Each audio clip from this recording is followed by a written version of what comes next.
आइए बेटा स्टार्ट करते हैं। सबसे पहले हम देखेंगे मैनेजमेंट एज अ साइंस, कि क्या मैनेजमेंट साइंस है, क्या हम मैनेजमेंट को साइंस बोल सकते हैं। तो आइए बेटा देखते हैं साइंस क्या होता है।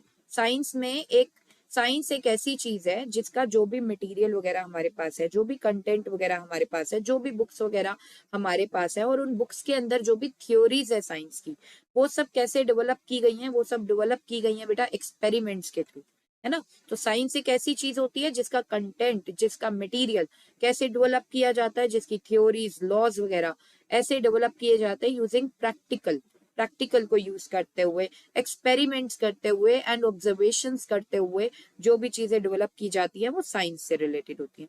तो आइए बेटा देखते हैं कि साइंस के क्या फीचर्स हैं और कौन कौन से फीचर साइंस के मैनेजमेंट में प्रेजेंट है। क्या सारे फीचर्स मैनेजमेंट में प्रेजेंट है साइंस के?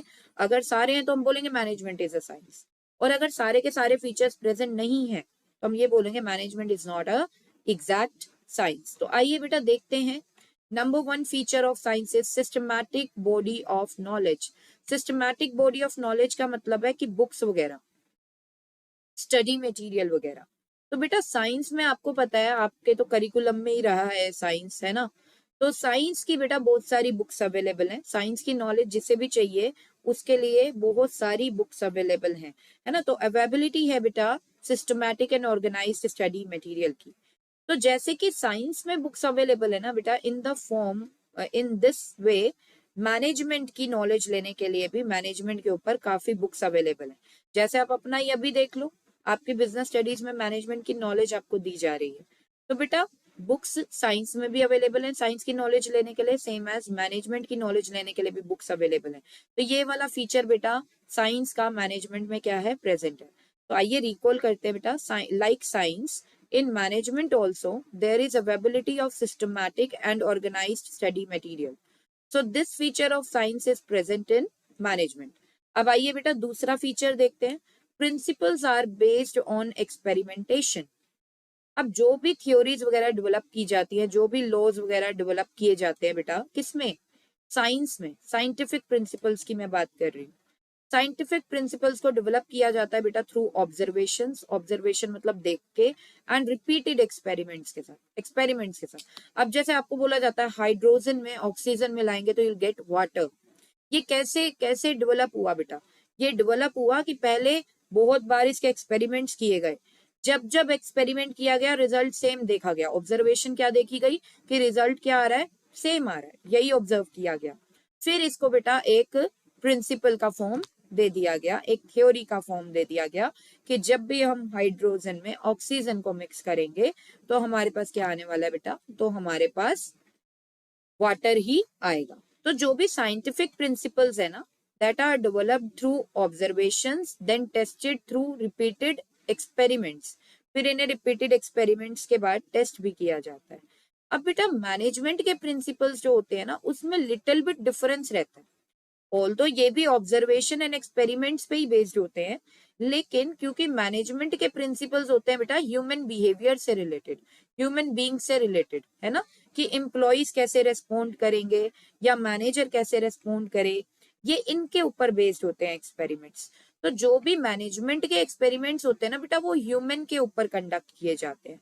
किसके ऊपर कंडक्ट किए जाते हैं? ह्यूमंस के ऊपर। लेकिन जो साइंटिफिक प्रिंसिपल्स होते हैं वो बेटा मटेरियल्स के ऊपर, आप कह लो केमिकल्स के ऊपर कंडक्ट किए जाते हैं, केमिकल्स के थ्रू, राइट, या एनिमल्स पे कंडक्ट किए जाते हैं, राइट। लेकिन जो मैनेजमेंट के प्रिंसिपल्स होते हैं वो बेटा लिविंग ऑर्गेनिजम्स, जो लिविंग ऑर्गेनिज्म, जो ह्यूमन बिहेवियर होता है, ह्यूमन बींग्स के ऊपर कंडक्ट किए जाते हैं बेटा। सो ये डिफरेंस आ गया एक। साइंटिफिक प्रिंसिपल्स तो केमिकल्स वगैरह यूज करके क्या करते हैं, डेवलप किए जाते हैं। और अगर आप देखो अगर एनिमल्स वगैरह या ह्यूमन वगैरह, तो वो जो डेड हो जाते हैं उनके ऊपर कंडक्ट किए जाते हैं। लेकिन जो मैनेजमेंट के प्रिंसिपल्स होते हैं बेटा वो कंडक्ट किए जाते हैं ह्यूमन बींग्स के ऊपर या ह्यूमन बिहेवियर को देखने के लिए। तो बेटा आपको पता है कि हम लोग भी सेम बिहेवियर नहीं रखते, इवन चाहे सिचुएशन क्या हो, सेम हो, बिहेवियर बदल जाता है। तो इसलिए मैनेजमेंट के प्रिंसिपल्स को एक्यूरेटली प्रिडिक्ट नहीं कर सकते। जैसे साइंटिफिक प्रिंसिपल में तो बोल दिया गया ना, हाइड्रोजन में ऑक्सीजन मिलाओगे, जब मर्जी ये एक्सपेरिमेंट करो, वाटर ही आना है। लेकिन बेटा यहाँ पर एक्यूरेटली हम इसको प्रिडिक्ट नहीं कर सकते, 100% हम रिजल्ट नहीं बता सकते कि मैनेजमेंट प्रिंसिपल को अप्लाई करेंगे तो क्या होगा, ठीक है, ये नहीं बताया जा सकता। सो इसीलिए ये वाला फीचर जो है ना बेटा साइंस का, वो मैनेजमेंट में प्रेजेंट नहीं है, पूरा का पूरा प्रेजेंट नहीं है। मैनेजमेंट को सोशल साइंस बोला जाता है। सोशल साइंस क्यों बोला जाता है? मैनेजमेंट को इसलिए सोशल साइंस बोला जाता है बेटा क्योंकि ये लोगों की स्टडी से रिलेटेड है, ठीक है। सो आइए रिकॉल करते हैं इसको। Scientific principles are developed through observations and then tested through repeated experiments.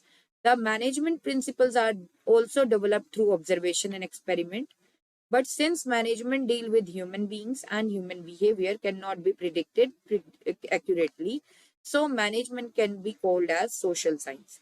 This feature of science is partially present. तो ये वाला फीचर बेटा मैनेजमेंट में पूरा का पूरा प्रेजेंट नहीं है, हाफ प्रेजेंट है कि एक्सपेरिमेंट दोनों में ऑब्जर्वेशन एंड रिपीटेड एक्सपेरिमेंट्स के साथ प्रिंसिपल डेवलप किए जाते हैं, लेकिन साइंटिफिक प्रिंसिपल्स एक्यूरेटली प्रिडिक्ट किए जाते हैं, रिजल्ट उनका ऑलवेज सेम आएगा। बट मैनेजमेंट प्रिंसिपल अप्लाई करके जरूरी नहीं है रिजल्ट हमेशा सेम आए, क्योंकि management principles are based on human behaviour, और same human being same situation में बेटा अलग अलग रेस्पॉन्ड कर सकता है। नेक्स्ट बेटा यूनिवर्सल वैलिडिटी। यूनिवर्सल वैलिडिटी का मतलब है कि साइंटिफिक प्रिंसिपल्स आप किसी भी प्लेस पे अप्लाई करो। आप हाइड्रोजन में ऑक्सीजन मिलाओगे बेटा, चाहे आप अमेरिका में मिलाओ, चाहे आप कनाडा में मिलाओ, चाहे आप रशिया में मिलाओ, चाहे आप इंडिया में मिलाओ, आपको रिजल्ट क्या दिखेगा? सेम दिखेगा। This is called universal applicable, मतलब ये हर जगह पे सेम रिजल्ट देने वाला है। बट बेटा मैनेजमेंट प्रिंसिपल जरूरी नहीं है आपको हर जगह पे सेम रिजल्ट देंगे। तो ये वाला फीचर जो है साइंस का, वो मैनेजमेंट में प्रेजेंट नहीं है। तो scientific principles have universal application and validity.